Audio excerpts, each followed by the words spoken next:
This talk's all about writing good essays, and more specifically it is about how to argue, how to present a successful argument in the essay that you are trying to write. A good way to start thinking about how do you write a good essay is by thinking about this question: how does someone like me go about marking an essay? Well, the first thing to emphasise is that at this level, at university level, there's no model or ideal answer. There are no things that you have to have read, no points that you have to make, no topics or themes that you have to cover. Now, it might be that in feedback someone might say to you, well, you might have been able to write a more successful essay if you'd read this, or why didn't you mention this or that? All of that is very valid feedback, but there's no marking criteria that says you have to read this or say that in order to get a good mark. Rather, if you look at the criteria, what you'll find is that we're asking you to evidence a particular set of skills. So what we are looking for is a piece of work that is well researched. We want an internally coherent answer. In other words, an essay that makes sense in and of itself. An essay that introduces its themes in a clear way that walks its reader through to a clear conclusion. We're looking for a piece of work that is led by analysis. In other words, that is led by your explanation of the topic or theme or question, rather than just by a description of the events that you're talking about. We also want something that is well written, and crucially for the talk today, we want to be able to see an argument that answers the question. So what does all of that mean? You must argue. You must learn how to argue to be a successful undergraduate student at university level. Now, to help to explain that, I'd like to introduce you to a book. Now, this is something that I discovered a little bit too late in order for it to help me as an undergraduate. I discovered this as a master's student. But this book by Alistair Burnet called How to Argue is really, really good.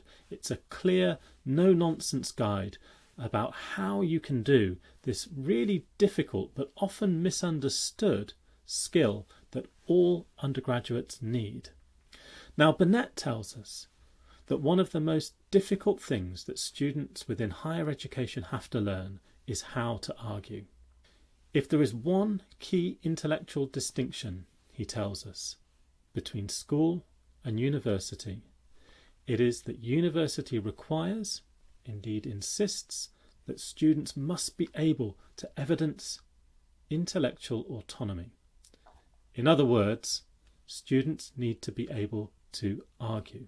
So, we're asking that you think for yourselves, that you evidence intellectual autonomy, and a key way for you to be able to show us that you can do that is by constructing arguments. So let's think a little bit about what that means. Now, I'll start that explanation with this slightly provocative statement. Your reader, i.e. me, the person marking your essay, does not care about what you believe. Students often come to me and ask, is it okay if I put my beliefs into my essay? Or is it okay if I express opinions? And the short answer to that is not really no. What we want to see instead are your arguments. So the person reading your essay doesn't want just opinion. They want you to be able to show them that you are able to evidence intellectual autonomy, show that you can think for yourself and put together successful arguments. Now let's think a little bit about what that means. Anyone can have a belief or an opinion. You've either got them deep in your heart or you can pluck them out of the sky. So here is a statement of belief. I believe that Manchester City are the best football team in the whole wide world, always and forever. And it might be that Noel and Liam and many, many others have that as a strong belief. And whether City win, lose or draw, whether they're top of the Premier League or bottom of the second division, that's their belief. And that's okay, it's fine, we can leave them to it. But for us, what we're more interested in is what we can argue. And an argument is very different to a belief. Arguments are more refined. We need to be a little bit more careful about what we claim that we can argue. It means sometimes we have to scale things back. So here's a useful statement that we could construct an argument around. At the moment, Manchester City are the best football team in England. Now, how do we do that? How do we take that point and support it with examples or evidence so that we've got an argument? Well, it's quite straightforward. We do this kind of thing all the time, and learning that we are able to do it all the time and translating this into our academic work is part of the process, actually, of demystifying things and making it so that we can do this. So back to Manchester City. They are top of the Premier League. They've lost only twice in the league all season. Their goal difference is 36, 15 better than their closest competitors. They have the most expensive squad, a successful manager, and few of those injury problems that are blighting their closest rivals. So there we have a point. At the moment, City are the best in England, and some evidence and examples that are helping us to sustain that idea. We can also take it a little bit further. We can add a little bit of analysis to this that links those two things together, the point and the examples. So, City are the team in best current form, and because of that, look likely to be crowned champions this season, maintaining their recent status as the most dominant English club in recent years. Now, whether you're a City fan or not, it doesn't really matter. That's an argument that is reasonable, that is sustainable. You might be able to argue against it, but it's a pretty strong idea, supported by evidence and explained through that analysis that we've offered. So that is an argument. In other words, argument is just another word for explanation, interpretation, or analysis, based on our reading of evidence. It is then a reasoned response to a question.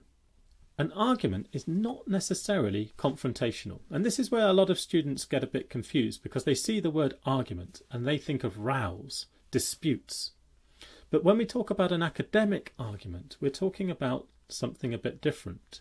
An explanation, a reasoned response using evidence. It's something much more careful than a confrontation. In fact, a better way of thinking about argument is as your contribution to a conversation. Your reasoned contribution, explaining things, using evidence that builds our wider conversation about a particular theme or topic. Sometimes, of course, academics do disagree.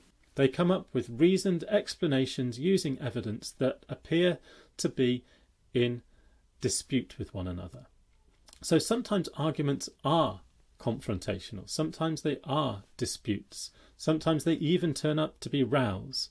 But on the whole, it's better to think of them as part of a bigger conversation of scholars using the evidence, talking to one another, trying out different explanations that seek to help us to improve our understanding.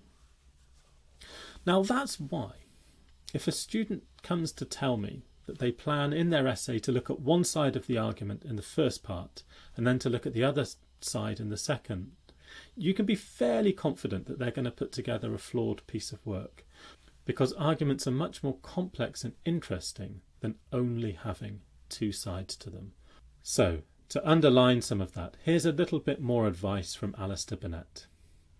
He tells us that when we offer an argument, we are making a claim to be providing an analysis. We're not simply describing things, we're providing instead an answer to questions like how and why. In other words, we're explaining. And that is what we mean by critical thinking. That's what it means to have a critical engagement with the material that you're working with.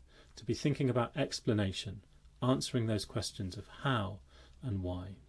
Let's draw things to a conclusion and think a little bit now about what we have learned about a good essay. A good essay is well researched. It is internally coherent, and it is led by analysis, in other words by argument, critical thinking, using evidence that helps us to explain things. It's also free of errors and very clear to understand. In other words, it's well written. Ultimately, what we're looking for as markers in good essays at this level is something that shows us that you can be intellectually independent, that you can think for yourself, and something that demonstrates that you can argue, that you can organise your ideas and evidence, drawn of course from your reading and research, draw all of that into an effective argument in response to the question that you've been set. So one way of finishing would be to wish you all good luck. But perhaps a better way to finish is to encourage you all to think critically and work hard.